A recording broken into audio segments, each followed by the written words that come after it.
je crois de tout mon cœur, amen. Vous ne serez pas déçus. Je voudrais vraiment aller lentement pour mieux comprendre. Amen.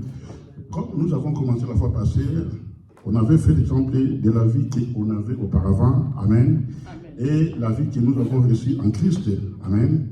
Ah, c'est profond. Cela a été venu qu'après avoir, amen, pris la décision. Amen.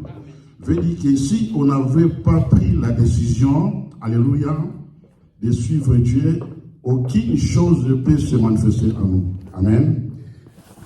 Alléluia. Comment est bon et capital de prendre la décision. Amen. Après, on a pu encore dire ceci que la vraie décision, c'est suivre Jésus. Ça, c'est la décision par excellence. Amen. D'autres décisions peuvent être professionnelles, peuvent être, je ne sais pas, des mariages, tout ce qui peut y avoir, des études, ce sont des choses éphémères. Amen. Or, prendre la décision de suivre Jésus veut dire ceci que tu as commencé une relation avec lui ici sur la terre, mais ça ne finira pas sur la terre. Amen. Veut dire ton demain, alléluia, est dans sa main. Ça c'est merveilleux. Donc ton demain, ton futur est dans sa main. Amen. On peut faire tout ce que nous voudrions, mais demain, après notre mort, nous allons nous rencontrer avec lui. Amen. Maintenant, cela dépend par rapport à quelle décision que toi tu avais prise. Amen. Comme d'autres n'étaient pas la fois passée, on avait pu parler la vie qu'on avait auparavant. On a pris la vie d'Abraham auparavant. Amen. Après, on a démontré ce qu'Abraham est devenu dans la suite. Amen. On a vu que son nom a été changé par Abraham. Or, auparavant, était Abraham.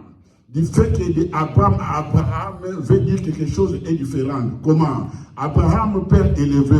Abraham, père élevé. Mais Abraham, père des multitudes. Amen.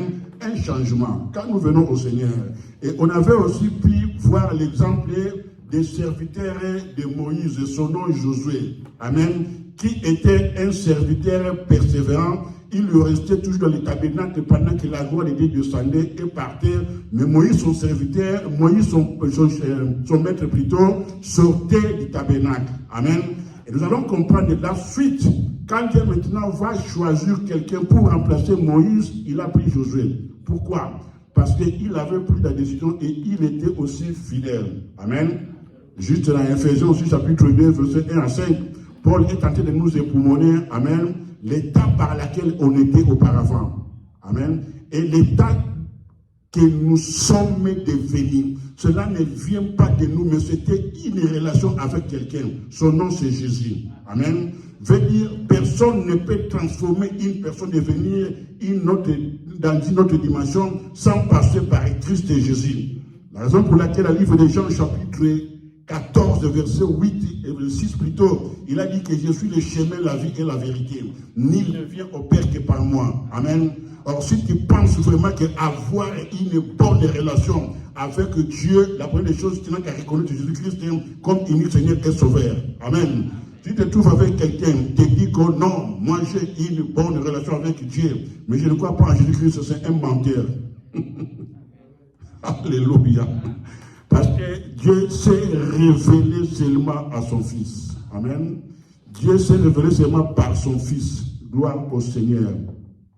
Aujourd'hui, nous allons y aller encore un peu de l'avant dans le livre de Genèse, chapitre 17 toujours. Amen. Amen. Mais on va lire dans le verset 16 et 17. Amen. Amen. Genèse.